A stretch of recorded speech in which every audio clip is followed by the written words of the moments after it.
Think about how much life happens in your kitchen. It's no longer just a functional space, it's where everything unfolds. Today, we're going to be deep diving into what goes into a kitchen design.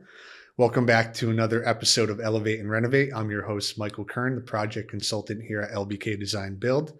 I am joined here today by our lead designer, Alyssa Griet. Alyssa, thank you so much for joining us today. Thank you. And when it comes to a kitchen remodel. So if Alyssa, you're ready, we could jump into it. Yeah, absolutely. So when you begin the design for a kitchen, what are some of the first things that you look for beyond just the layout? Yeah, so probably lifestyle. We always look at the lifestyle of the clients that we're working with, whether they have small children, if it's just, a husband and wife, or the way that they live. That's first and foremost, because that tells a lot about how we design the space. Traffic flow, considerations in storage, how much they entertain, how much room they need between cabinets. So lifestyles first and foremost before we even get into things that they like or wants and needs. Of course. And I think a lot of times when people think about planning a kitchen, their mind immediately goes to like cabinetry and countertops and all the selections-based materials. How do you normally approach that as far as starting the process for a client? So normally I ask for just some inspiration photos of what they like, because that tells me a lot. It tells me what they specifically lean toward, but also what they don't like. Mm. So if they save all white kitchens, I can kind of guess they probably don't want anything dark, but I have them save inspiration on things that they like versus what they don't. That's a really important thing to recognize early, because there's so many things that we can add down to the hardware choice that a client might not like. Understood. And would you really get into the nitty gritty of the selections and the material process early on in the design process, or would you focus more on kind of spatial planning and the functionality of the space? What's your thoughts? Spatial planning first, for sure. Like I said, focus on lifestyle, focus on how they work, how they live, how they function. If it's as an example, a large family, eating breakfast in the morning together is really important. We want to make sure we have enough seating for everyone, or a banquet table. And then once all of that is spatially planned, then we can kind of color code everything in the way that they prefer with materials. But it does come pretty soon thereafter, because like I said, using small children as an example, we want to make sure we pick materials that are durable as well. Mm-hmm. So spatially everything lines up, but also material-wise. It makes complete sense, because I have a 2-year-old that destroys my cabinets. So it's a very, very smart way to plan the kitchen. Yep. Everything can look pretty on paper, but if it doesn't functionally work for your family, then what good is it? Mm-hmm. So that's a great point, because typically kitchens are mainly looked at from a functionality standpoint. From a lifestyle standpoint, what are some of the common asks you're seeing in the design trend right now? Storage. That's a huge one. Storage. And I would say seating. A large island is a pretty common ask right now. But more so combining function and beauty in a way that fits all these inspiration photos. Because something I'll notice is they save a kitchen that kind of has no storage, or it's all open shelving, or it's all glass cabinets and everything looks perfect. So it's a combination of making sure their lifestyle fits within the design as well as functionally what they like. Understood. And are there any current kitchen trends that you feel right now that have staying power, that they're going to be here for the foreseeable future? It's a tough question. I would probably say white is always in trend. It's timeless. You can combine different countertops and make it timeless. It's a safe bet. We're doing a little bit more traditional right now. So traditional is coming back. A lot of extra crown trim, wainscoting, things like that. And two-tone kitchens always are a nice trend. But everything's really elevated on the functional standpoint right now. People are adding appliance garages, storage to the back of cabinets, molding, like gallery rail molding around open shelves. I mean, all of these things are just added little details that I always say are like jewelry in the kitchen design of it all. Going back to the two-tone kitchen, are we still seeing trends with the island as far as different colors, maybe a wood accent? What's your thoughts? Wood. I'm seeing a lot more wood than color right now. Yeah. And then tying that wood into either a floor or a trim on a hood. even down to if it is a colored island, we bring in those colors within accessories throughout the space. Mhm. And on the flip side, are there any trends that we currently see right now that you may err on the side of caution when designing a client's kitchen? Yes, I would probably say open shelving is really popular, but it is difficult to stay clean. Mhm. So that really unique colors, they're great. They are beautiful, but you just want to err on the side of caution because if you get sick of that, it is very difficult to rip out an entire kitchen versus changing a paint color. Mhm. And then another one I'm noticing is we still do a lot of subway tile, but elevating the subway tile from your normal 3x6 to instead maybe a 2x10 or a 4x12 or something smaller, larger, installing it differently. That is something I would err on the side of caution. Try to stay away from the basic, kind of elevate it because at the same price point, you can make a kitchen look completely different. Mhm. Are we still seeing people opting for countertops going all the way up in lieu of backsplash? Yes, Yeah. very much so. And Yeah. why would someone do that, or what would you recommend? What are the pros and cons? Cleaning, always. I will always go back to cleaning. I would say it's super easy to wipe down. And if we choose a durable material, which more than likely we are, marble's one that is just difficult of little kids and stuff. That's easy to stain and easy to ruin in a kitchen. But for the most part, quartzite, granite up the backsplash is really easy to wipe down so long as you maintain all the materials. But less grout lines is key for people. I think it's very common what we hear right now too. Yes. People want low maintenance, easy clean, so that's a great recommendation. Yeah. Shifting to more the functionality of the kitchen, talk to me a little bit about storage, because that's one of the most common requests that I hear when a client comes in to talk about their project is not having enough storage. So tell me some of your storage solutions and what you would recommend when redesigning a kitchen. I would say, I think I mentioned it earlier, appliance garages are huge. Folks don't really like looking at a toaster anymore or an air fryer, and we have so many things nowadays. So finding a spot for that to be housed is great. In regard to that as well, coffee stations and coffee bars, we're kind of allocating space for that because everyone loves coffee and everyone needs a spot for it. Behind the island storage, which is where if you're sitting on the back end, it's where like your knees and feet would go.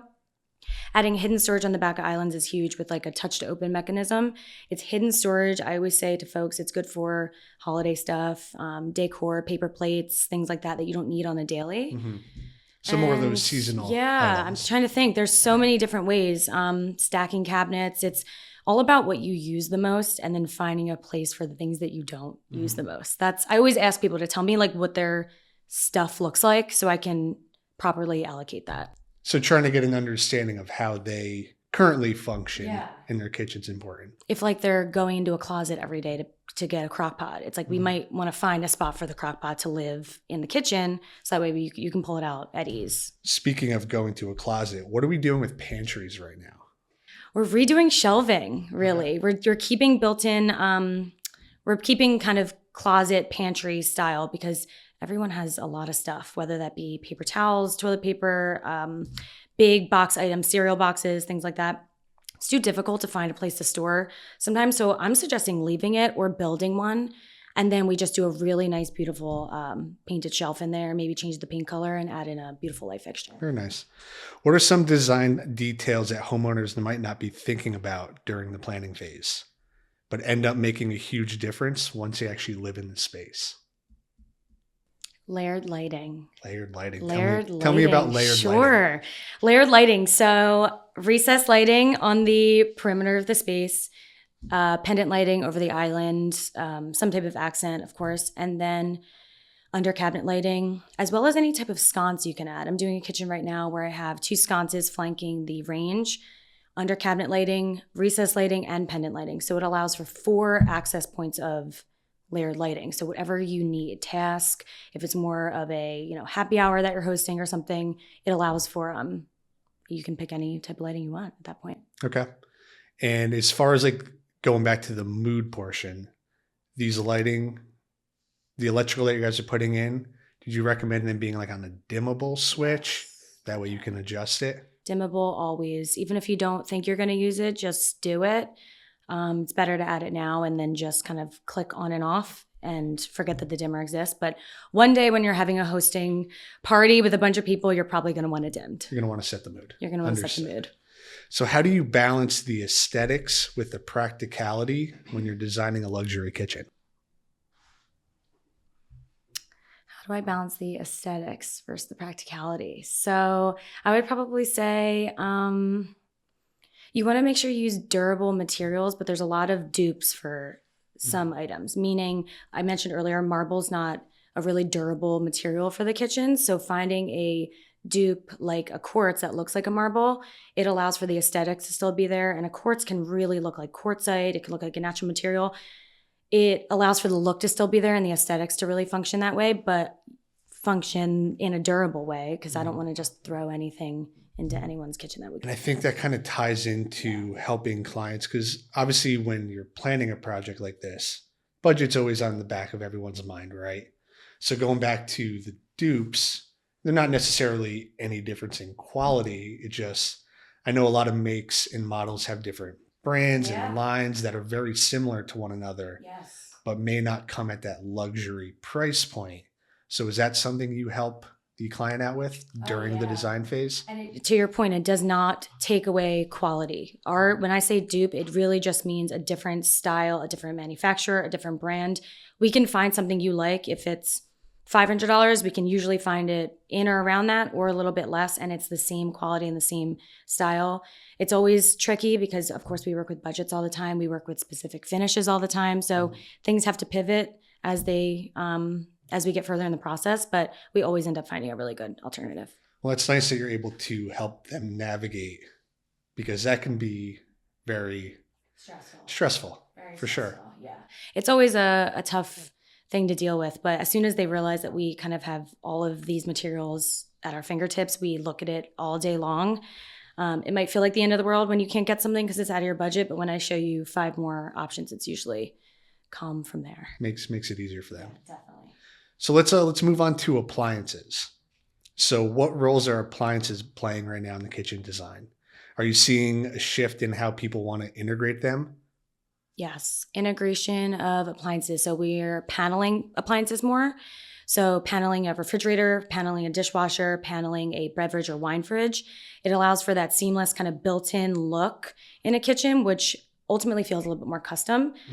Folks are gravitating away from so much stainless and instead wanted to feel like a really custom kind of built-in kitchen. So more paneled appliances. And at what point would you recommend someone to start their search on what appliance package makes the most sense for them? As soon as possible. As soon as possible? Literally, the minute you think you're going to do your kitchen, you should probably look at appliances ASAP, because number one, appliances are more expensive than many people think. Number two, there's levels to it. So depending on how much you want to spend, it could carry into what you want to spend in your project. And three, I, as the designer, need to understand the size appliances that you are working with in order to design your space. A 36-inch range versus a 42 or 48 changes everything. It changes the amount of cabinets, countertop, hardware, pulls, everything. So it's very important to start that early. But we do have to tell people that, which is fine too. So we work with them alongside to try to suggest the best thing that works in their space. And from a functionality standpoint, let's say I'm a big cook. Is there, and I know you're not an appliance expert, so I don't want to put you on the spot, but are there certain brands of appliances that you think are better for someone who likes to cook a lot and it's everything, everyday, part of their life versus, hey, we're the occasional cook, we host. What's your thoughts? Yeah, so there's like a professional appliance realm, and that is, the larger sizes. It's more of the luxurious brands, but they have way more kind of bells and whistles than the normal appliances. So if you are a cook, I automatically kind of shift you into don't quote me on this, any appliance people watching, but into the professional range more, because it just gives you a little bit more bells and whistles. And then everything else is, the other more standard style, but they're still really nice. I feel like there's only 2 realms now. Appliances are just what they cost, just is what it is. Is there a certain appliance that you would put in your home? I love Thermador. Yeah, I like Thermador. I like their hardware. I like the height of their range, like grates, which is a strange thing to like, but you can definitely tell a difference when you look at like a Wolf range or a Thermador. Wolf is everyone's favorite because everyone wants the red knobs, but think Thermador is more like a less statement piece, more kind of blends with the whole vibe. Going to ask you a difficult question because I know designers typically have a hard time answering this. These are all difficult questions. You design beautiful kitchens for our clients every single day, but if you had to design your own kitchen, Wow. what would be some features that you'd like to see? Let me think. I would love to, I really like woods. I like maybe a medium toned wood. I think dark soapstone tops are really beautiful. Bringing in extra trim, really extra large hardware is nice. But back to my function standpoint, like function. So I like everything put away personally. I think just leaving really simple things out are great. So I would really integrate spice cabinets, tray cabinets, rollouts in my pantry. What did I say? Spice storage, maybe a couple accented glass cabinets, but definitely upgrade my storage over everything for sure. And on the topic of upgrading your storage, would you recommend or would you put in like cabinets going up to the ceiling? Is that something that we're still currently seeing? Yeah, very much. Cabinets going up to the ceiling are a big trend dependent on your ceiling height. If you have an extra large ceiling height, we usually have to add like a smaller cabinet on the top, making it a stacked look, which is gorgeous. But if you do have kind of your regular 8 or 9 foot ceiling, we're usually going to the top just because back to cleaning, it's a dust collector. So we like to clean it up, make it all the way to the ceiling. So looking ahead for the rest of 2026, what would you love to see more in kitchen designs? I would love to see more risks. I feel like we are really right now kind of stagnant in the same trends for the most part. I would love to see just some more elevated hardware, more elevated lighting. I think as soon as the kitchen's done, lighting and hardware are like the last two things folks think of. But like you can get a massive pendant for your island and that is like the sculptural piece or hardware that has a beautiful glass end or something. Like those pieces I feel like kind of fall off toward the end. So I would love for people to take more risks in areas that aren't just making a color island, but instead elevating other elements. How do you help a client feel comfortable taking one of those risks?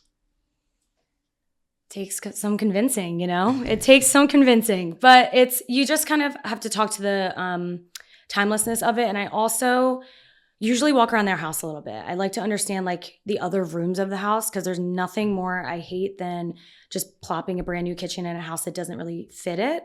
So I like to walk around their house. And when I suggest these things, it's because I saw the cabinet in her master closet that looks like this. Like I try to calm them down with taking the risks by making sure they know it's all supposed to be cohesive in the end. So it's worth the risk. And I think visually too, because we obviously use the CAD software and Chief Architect, being able to show them visually of what it could look like, I think also helps people feel a little bit more comfortable taking some of those risks. It's huge. It really helps a lot. It takes time, but it's all worth it because if I can just show something in 3D, the decision gets made fairly quickly after, which is good. If you like today's episode, make sure you subscribe to our YouTube as well as follow us on Spotify to make sure you don't miss the next episode. Again, I'm Michael Kern. Look forward to talking to you guys soon.